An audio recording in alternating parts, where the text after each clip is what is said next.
मौजूदा और पूर्व सांसदों विधायकों के खिलाफ लंबित मामलों को लेकर पंजाब हरियाणा हाई कोर्ट में आज आयकर विभाग और ईडी प्रवर्तन निदेशालय ने पूर्व मुख्यमंत्री भूपेंद्र सिंह हुड्डा और कुछ और वीआईपी के खिलाफ लंबित मामलों की जानकारी दी। हाई कोर्ट की तरफ से कहा गया कि इन मामलों को तय समय में निपटाया जाए। वर्तमान और पूर्व सांसदों और विधायकों के खिलाफ लंबित पड़े मामलों को लेकर पंजाब एवं हरियाणा हाई कोर्ट में सुनवाई हुई। सुनवाई के दौरान क्या कार्रवाई हुई, इस समय मेरे साथ हैं additional solicitor general Satyapal Jain. इनसे जानते हैं कि हाई कोर्ट ने इस मामले में क्या कार्रवाई की है। जी, सुप्रीम कोर्ट ने अश्विनी उपाध्याय के केस में कुछ देर पहले ये निर्देश दिया था कि भारत की अलग अलग अदालतों में सारे देश में जो भी केस सांसद या पूर्व सांसद, विधायक या पूर्व विधायक, मंत्री, पूर्व मंत्री, इन सब के विरुद्ध जो भी केस चल रहे हैं उन केसों का जल्दी निपटारा किया जाए और अपने अपने राज्य में जल्दी निपटारा करने के लिए हर हाई कोर्ट में एक डिवीज़न बेंच का गठन हो जो इन सारे केसेस की मॉनिटरिंग करे। लिहाजा पंजाब हरियाणा हाई कोर्ट में भी एक डिवीज़न बेंच है जिसमें माननीय जस्टिस राजन गुप्ता और माननीय जस्टिस करमजीत सिंह जी, उनका बेंच है जो इन केसों की सुनवाई कर रहा है। इस केस की सुनवाई के दौरान ये हुआ कि भारत सरकार की तरफ से मैंने उनको जानकारियाँ दी कि हमने इनकम टैक्स डिपार्टमेंट की तरफ से पंजाब के वर्तमान मुख्यमंत्री श्री कैप्टन अमरिंदर सिंह जी के खिलाफ इनकम टैक्स का एक मामला लुधियाना की सीजीएम की कोर्ट में है जो प्री एविडेंस स्टेज पे अभी चल रहा है।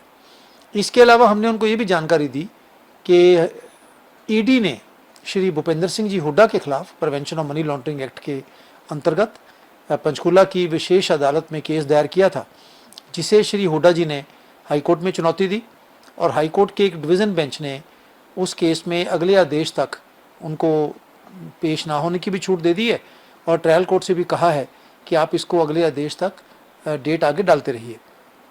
इसके अलावा श्री सुखपाल सिंह खेरा जो पंजाब के वर्तमान में विधायक हैं, उनके खिलाफ भी पीएमएलए की केस की इन्वेस्टिगेशन चल रही है। उन्होंने भी अपने खिलाफ चल रहे केसों को पंजाब हरियाणा हाई कोर्ट में चुनौती दी है और हाई कोर्ट ने आदेश दिया है कि एडजुडिकेटिंग अथॉरिटी उनके केस में सुनवाई बेशक करे पर अभी अंतिम निर्णय ना लिया जाए। तो ये 3-4 जो केस हैं वो पंजाब भारत सरकार के विभिन्न विभागों की तरफ से कर रहे हैं। ऐसे ही हरियाणा ने और पंजाब ने दोनों सरकारों ने सूचना दी है हाई कोर्ट को कि दोनों ने नोडल ऑफिसर अपॉइंट कर दिए हैं। नोडल ऑफिसर सारी स्टेट में जहाँ जहाँ पर भी कोई एमपी, एमएलए या इनके खिलाफ केस चल रहे हैं उसको मॉनिटर करेंगे और वो ये देखेंगे कि किसी केस में अनावश्यक डिले तो नहीं हो रहा है, कोई बिना कारण से तो देरी नहीं की जा रही है और इसकी मॉनिटरिंग करेंगे और फिर इसकी जानकारी जो है वो हाई कोर्ट को देंगे।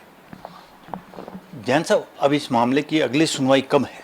अब इस केस की अगली सुनवाई 19 अगस्त को होगी, जिस दिन सब लोग अपनी अपनी लेटेस्ट रिपोर्ट देंगे और पंजाब हरियाणा हाई कोर्ट ने सीबीआई कोर्ट से भी जांच के लिए की जो स्थिति है वो मांगी है कि कौन सा केस किस स्टेज पे चल रहा है, क्यों डिले हो रहा है, क्यों उसका निर्णय नहीं हो रहा। क्योंकि अश्विनी उपाध्याय के केस में सुप्रीम कोर्ट ने स्पष्ट और साफ तौर पर कहा है कि ऐसे मामलों में कोई अनावश्यक एडजर्नमेंट नहीं होगी, केस को स्थगित नहीं किया जाएगा, स्टे नहीं दिया जाएगा। अगर स्टे दिया जाता है तो तुरंत उसकी सुनवाई होकर उस पर निर्णय होगा। मंशा ये है कि इन केसों का निर्णय जल्द से जल्द हो ताकि अगर विधायक या पूर्व विधायक या सांसद या पूर्व सांसद अगर उन्होंने वाकई कोई अपराध किया है तो समय रहते उनको उसका दंड मिले और अगर उन्होंने कुछ नहीं किया है तो वो कचहरी उनको बाइज्जत बरी करे ताकि एक बार निर्णय हो जाए। ये ना हो कि 2 साल, 10 साल, 20 साल, 15 साल केस ही चलता रहे, लंबे केस चलें और निर्णय उसका ना हो पाए। और अब हाईकोर्ट का जो डिवीज़न बेंच है वो इसकी मॉनिटरिंग कर रहा है। ये थे मेरे साथ additional solicitor general Satyapal Jain. इन्होंने बताया कि वर्तमान और पूर्व सांसदों और विधायकों के खिलाफ लंबित पड़े मामलों को लेकर हाई कोर्ट में सुनवाई हुई है। इसके साथ साथ इन्होंने ये भी बताया कि ईडी ने पूर्व मुख्यमंत्री भूपेंद्र सिंह हुड्डा और आयकर विभाग ने वर्तमान मुख्यमंत्री पंजाब कैप्टन अमरिंदर सिंह के बारे में जानकारी दी है। Anil Kumar, total news, Chandigarh.